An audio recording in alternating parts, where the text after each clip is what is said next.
Welcome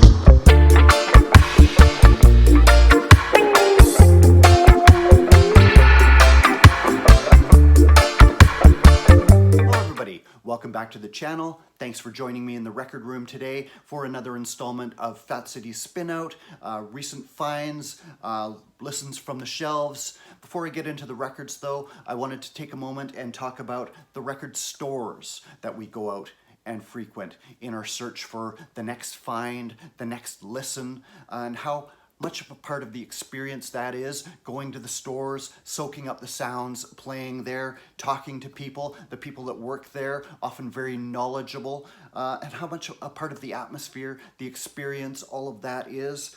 Specifically, I wanted to talk about a store in my area I used to frequent, sadly closed down the end of 2020. Freewheelin Records, it used to be called, about 30 minutes away from here. Went there for a few years. It was run by an older couple. When they opened up, I was kind of wondering what they were doing, starting up a business at their age in life. Both gray-haired, older people, ex-hippies, I think. Vince, the owner, was very gregarious. Both of them very gracious. It was a very welcoming store to go into. Very small little shop in kind of the old part of town, but you would wander in there. Vince would nearly always sidle over, start up a conversation about something. He had the gift of the gab, as my mom used to say, that salesman's gift of being able to talk to people in any situation, always looking for a hustle, looking for a deal, but he had charisma, personality. You couldn't help but like him. I remember one time I walked in there, he was playing Let It Be by the Beatles, but it was some kind of version I'd never heard before. It was the original mix without the overdubs, and there were some songs I didn't recognize. He showed the record to me. It was some kind of a bootleg that he'd had come in the shop, and he told me the story of how he had actually made this bootleg in his younger days. I think he was living around Chicago in that time, had somehow gotten an advance copy from a contact at a radio station, pressed up a bunch of bootlegs, was going around selling it out of the trunk of his car, and all these years later a copy had come back in his store. The Let It Be Naked set had come out before that without the overdubs, so I told him, Vince, you're ahead of your time. He thought that was funny. They had a big gigantic St. Bernard dog that they would have in the store there. Would get a little jittery with all the people coming in. Vince would have to go take it for a walk around the block every once in a while. Pat, his partner, was a very sweet grandmotherly older lady. I think she did some stained glass art that they also had in the store. She would run the till, occasionally get a little befuddled with some of the math aspects. She would always get into some conversation with you as well. One time it was Christmas and they were giving away free Christmas records to all their customers. They had me take one. I got Ramsey Lewis, Sounds of Christmas on cadet. I've been pulling out some of these records. I'd had this store in my mind recently. One time I went in there and they had a collection of early 70s soul singles, all in excellent condition, many still with the sleeves, kind of ex-radio station copies. I think I did a whole video on this on my channel years ago. One of them was Bring the Boys Home, Free to Pain, still in the sleeve, from C Jazz Radio, June 1971. All of these excellent condition. Another one I got from them was a reggae one. Not much reggae there, but one I was surprised to find was K.C. White, Try a Little Happiness. Kind of lesser known reggae singer. Had a song called Anywhere But Nowhere, which was versioned over by Big Youth on the Canadian Puff Records label. He does another version of Anywhere But Nowhere on this one, updated version. That was one I was very surprised to find there. I'm sure Vince had no idea who that was. Seasons by Magna Carta on Vertigo Spaceship label. I was just showing this a few videos back. That was one I bought there. Fela Kuti, Teacher Don't Teach Me Nonsense on Mercury. That was a purchase from Freewheelin Records. Betty Davis, only originals I have by her and Fela, Nasty Gal. I remember I brought this up to the counter, Island Records, Betty Davis. I remember Pat at the counter was a little scandalized, a little shocked by this. She said, I had to listen to this. She is raunchy. But otherwise, they were very sweet, very open, very welcoming. I just heard today, unfortunately, Vince passed away earlier this year. I had no idea until now. I knew they were going through some health issues, but I'll have them in mind whenever I pull out those records. Those are what I can remember purchasing there now. I'm sure there will be others as I go through the collection that I'll pull out and remember my times going in their shop.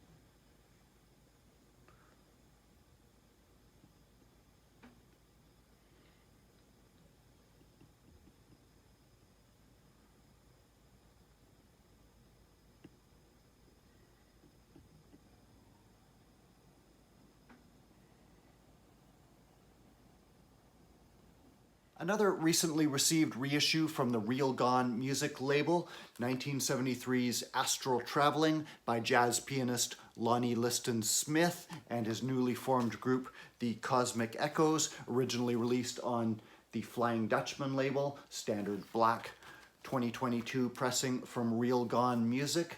Lonnie Liston Smith had recently played with Miles Davis as well as Pharoah Sanders, Gatto Barbieri, and others. The title, very apt one for this album. He had a very spiritual view of music and its role in expanding consciousness, expanding perception.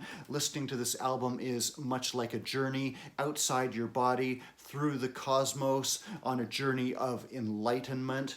I listened to this today. We got the news a family member that we know well has passed away after suffering many years with health issues, mental health issues. I Man I, Faith is the lone moment of turbulence on this album. It was an appropriate listen as that seems to encompass the turbulence of the mind as the horns begin to screech, become discordant before progressing further on into serenity and beauty and illumination.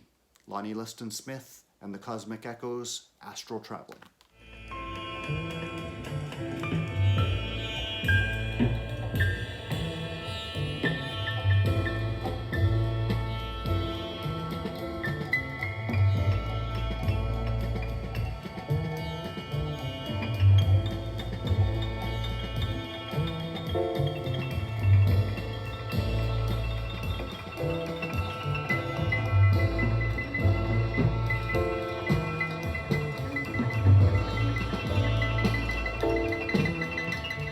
Appalachian Mountains of North Carolina may not have seemed like the ideal place you would find a soul and funk group in the 1970s, but that's exactly where a group called The Brief Encounter hailed from.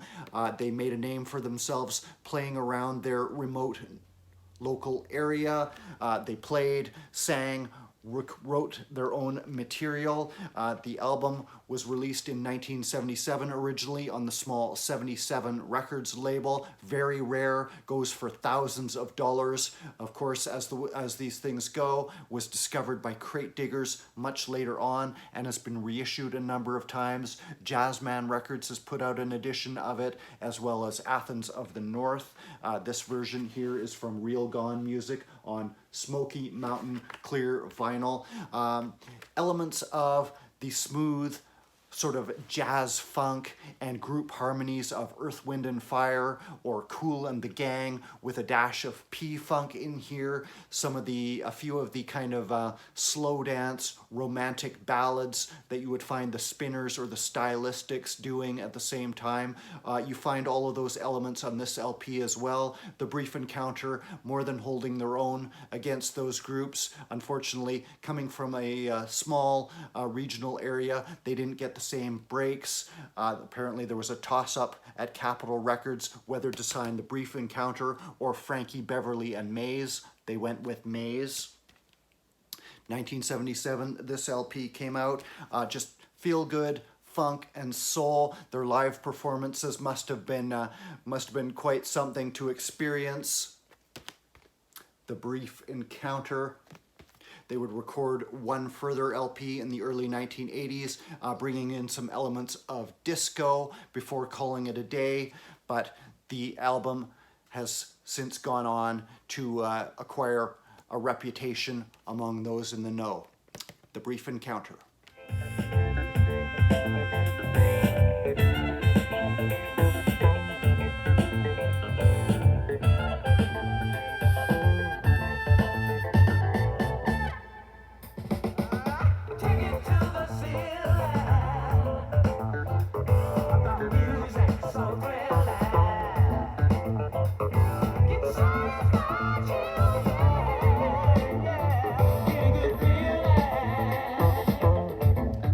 Videos back, I was showing the 1975 album by jazz flute player Bobbi Humphrey, Fancy Dancer, released on Blue Note Records, produced by the Mizell brothers. I've since acquired her previous album, 1974's Blacks and Blues, also produced by the Mizells, and also a recent reissue on Blue Note Records. Very similar sound. The Mizell brothers laying down a highly orchestrated yet funky texture with synthesizers, with clavinet, a very updated sound, yet curiously jazz, yet funky, and something very earthy, something of the street on there.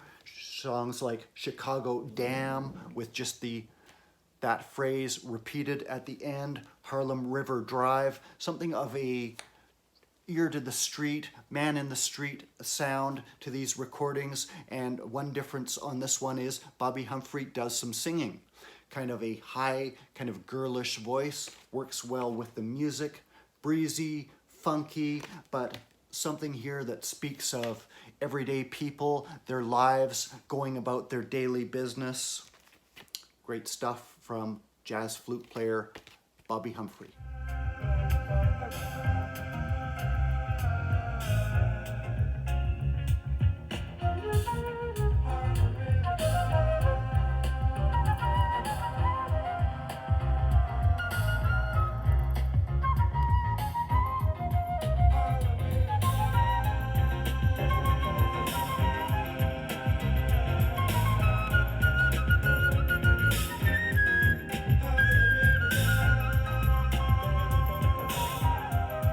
Chicago's progressive jazz label International Anthem is one I've been curious, intrigued by for a while, yet I found from a couple of earlier purchases I have to be a bit cautious, maybe a bit too experimental for my tastes in their use of sampling, heavy post-production, layering of tracks.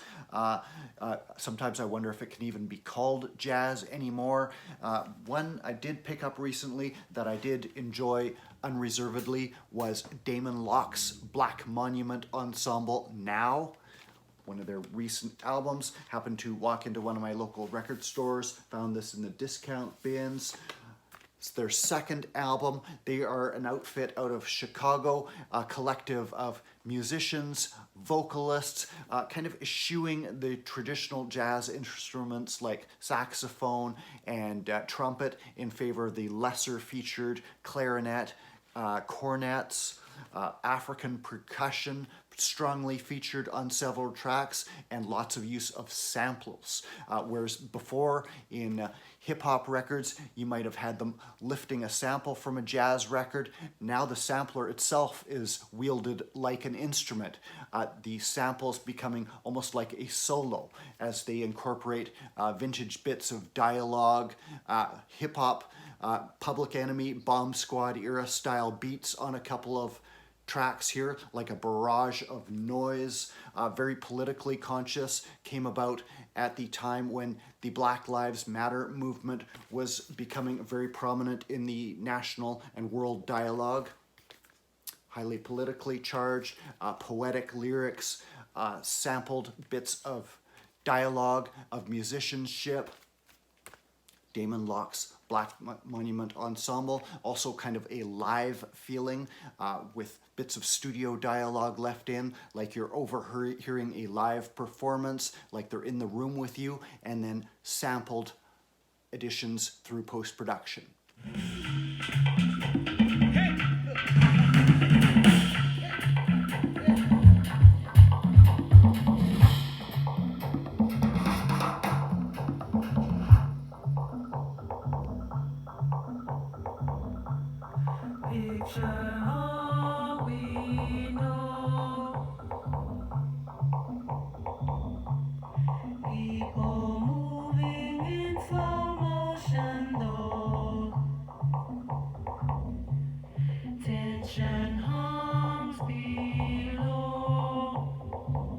I've been going through my collection and listening again to some of the records I have from the Jazzman label out of the UK, just a few, but I did end up coming the other day to this one by Nat Birchall, Cosmic Language from 2017. Nat Birchall, UK tenor saxophonist, exploring a spiritual jazz milieu, heavily inspired by John Coltrane. I do have some albums of his in a reggae instrumental and dub format, an early musical love of his, but he's mainly known for spiritual jazz. Here he's leading a quartet of bass, drums, percussion, and unusually harmonium, which adds kind of a meditative drone to the proceedings, but definitely the mood here is one of contemplation, reverence, the feeling of far distant fields, crops, the sun and clouds passing overhead, definitely visual images. This music plants in your mind. Basically very gentle and reflective music. There's one track on here, Dervish, which gets quite chaotic and busy. Only 4 songs on the album, all extended length. Man from Varanasi, Humility, A Prayer For. So you get the kind of devotional mood of this music. Nat Birchall, UK spiritual jazz saxophonist.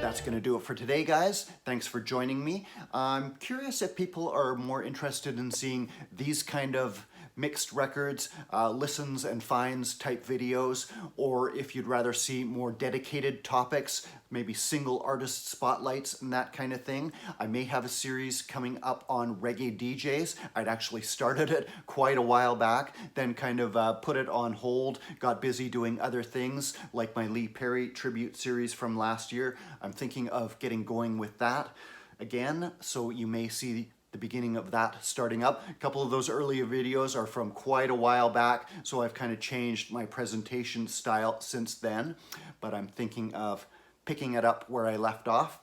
So until then, thanks for joining me and take care.